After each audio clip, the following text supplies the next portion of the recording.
Hello, Designing with Type class. This is our week 3 video announcement recording. I always like to start on the announcement page here in the video recording just to highlight some student work that we've been receiving. I hope you've enjoyed the type class so far, the first couple of weeks.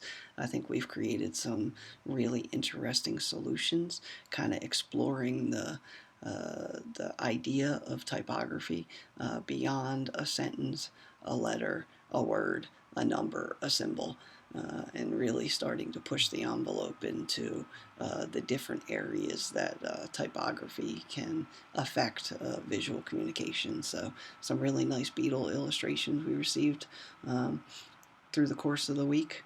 Really excellent examples of creating a visual from a lyric that reinforces or reflects the meaning behind the song.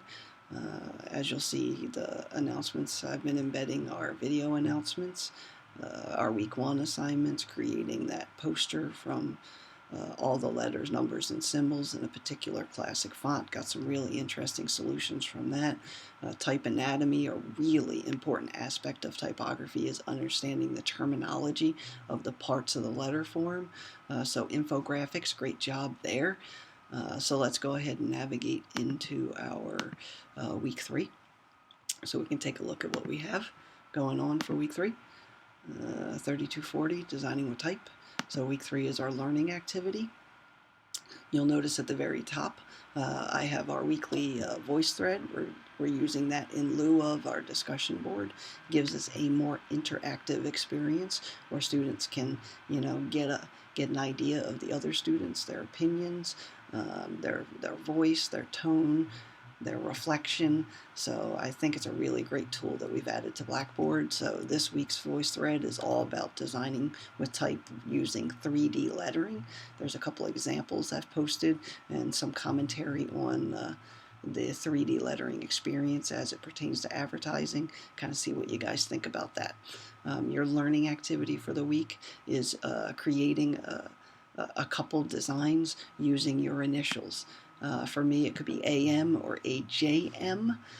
Using your drawing program of choice. We have some students using free drawing programs, web-based, that they've downloaded and accessed via the web.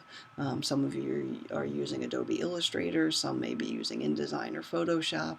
I prefer Illustrator, but any program that allows you to manipulate type for this course is perfectly fine. I would be okay with Word or PowerPoint, any program that allows you to create independent text boxes so that we can manipulate the letter form. For this week's assignment, I'd like you to create a two-sided business card using your initials. Your initials will, in essence, be the symbol or the logo type, and then we'll use that to springboard and create, and you can see from the example here, a two-sided business card. The one side will have your initials, the other side will have your initials and some fictitious information. You can do space holders like 555 dot dash 123 dash 456. You can make up locations. They're really just space fillers, so I can see the scale and proportion and kind of the exploration of the space that you're using with the lettering. So you can make up an address. You can give us the local address to the Target around the corner from your house, and you can make it a 555 number or 1-800 number. I just want to see your spatial relationship with your type as you design. I would like you to take that information and also make an 8.5 by 11 piece of letterhead. Remember, the letterhead needs to have your initials, and it also has to have your contact information. Remember, you print invoices, you write letters, you send things out to customers using the letterhead, so they have to have a contact point associated with the letterhead, which may be a web address that you make up with a physical address, and an envelope. And remember, it's a mailing. It's a piece of mailing, so you have to have a physical address on your envelope. Some students try to get away without that, but you can't. The U.S. Postal Service requires that you have a physical mailing address. Remember, keep it off the edge a little bit too. Don't get your design so close to the edge of the envelope. Use whatever program you want that's type-based. Your designs need to be black and white only. You can see in the sample, they did the one side a white card with black and gray letters, the other side a black card with white letters. Remember, shades of grayscale are included in black and white, so you can do black, white, and a series of gray tones, and you're still within the black and white parameters.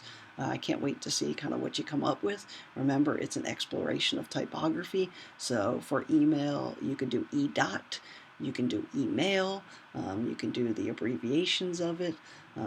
So I'll be interested to see kind of how you explore the space and what you come up with. It's a push on typography, so don't forget bold and italic to differentiate information, along with the spacing between the lines and the spacing between the letters, the lines being leading and the letters being kerning.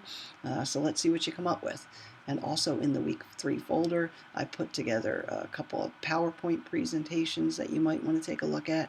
And I did a small clip, about 5 minutes, from the movie called Helvetica, which I thought it was a kind of interesting clip. So have a great week 3.